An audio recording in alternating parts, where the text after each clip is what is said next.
최상기 의원님 나오셔서 발언해 주시기 바랍니다.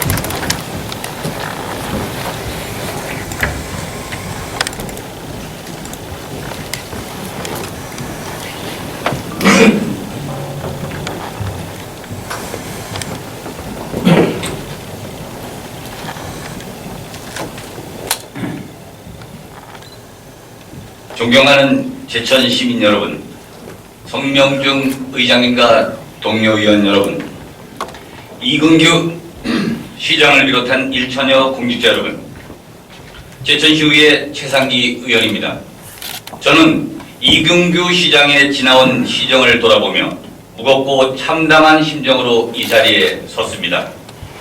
16개월의 시장 임기를 지나는 동안 이근규 시장은, 시민은, 지역은 안중에도 없는 허울과 현란한 말잔치에만 치중하면서 허송세월을 보내지 않았나 하는 나름대로의 평가 때문에 그렇습니다. 지나온 1년의 과정은 민주주의가 긴 터널 속에 갇혀있는 기분을 느끼게 합니다. 이렇게 지역을 혼돈에 빠뜨린 적은 일찍이 없었습니다.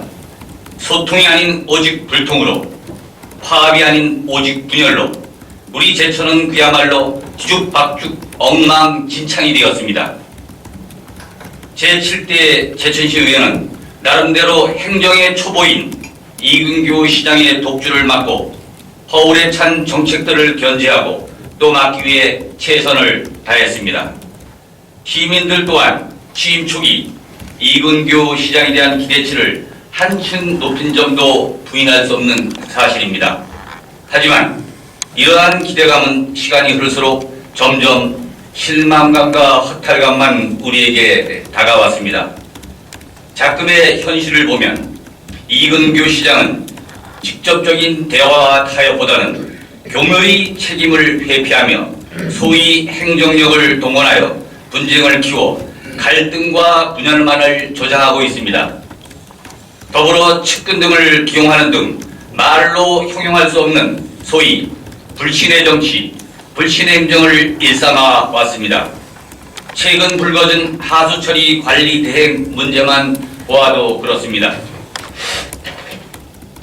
제천시는 무엇이 그리도 조급한지 아니면 무엇을 감추려 하는지 언론 보도가 나간 후 곧바로 자체 조사 결과를 사실과 다르게 발표하고는 저를 비롯한 또 다른 시의원 1명과 공무원 5명, 기자를 수사 의뢰하였습니다.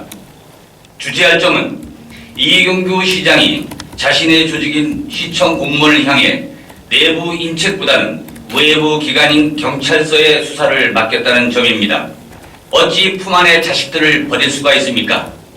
묵묵히 지역 발전을 위해 맡은 바 위치에서 최선을 다하고 있는 1천여 공직자의 아픈 가슴을 어떻게 치유할 것입니까? 세명대 이전 문제만 해도 그렇습니다. 분명한 사실은 정치적 쇼였다는 것입니다. 허구라는 것입니다. 자신의 정치사를 화려하게 장식하고 싶은 일념으로 14만 시민을 기망한 대사건이었다는 사실입니다. 수많은 허탈감과 참으로 안타까운 일들만 우리에게 차례로 다가오는 현실입니다. 그렇습니다. 문제는 이근규 시장이 제천을 분열과 갈등의 제천시로 만들면서 제천 시민 모두가 날이 갈수록 후회하고 있다는 사실입니다. 이근규 시장은 취임 초 행사장 축사를 통해 야당 시장의 조직적 음해와 비방이 난무하다고 했습니다. 아울러 가장 잘 쓰는 표현이 있습니다. 정파를 초월해서 제천당이라고 합니다. 모든 것이 허구입니다. 구체적 시정 철학 없이 개인의 영달을 위해 시장직 유지를 위해 편가르기를 통한 친위 세력을 구축하려는 의도는 아닙니까? 과거에 우리 부모님 세대는 집안의 가장은 그저 돈만 많이 벌으면 가장의 책임을 다하는 그런 시대도 있었습니다. 하지만 지금의 현실은 그렇지 않습니다. 시장은 조직의 수장으로서 갈등과 분열이 아닌 화합하고 소통하여 지역을 더욱 발전시켜야 한다는 막중한 책임이 있다는 사실을 오늘부터라도 명심해야 할 것입니다. 우리는 통합의 리더가 절실히 필요합니다. 여기 있는 모든 공직자에게 주어진 사명은 오직 지역을 위해 헌신 그 한마디뿐입니다. 우리 모두는 지역에 대하여 무한히 사랑하고 봉사하고 또 희생합시다. 끝까지 경청해 주셔서 감사합니다. 최상규 의원님 수고하셨습니다. 의석으로 돌아가 주시기 바랍니다.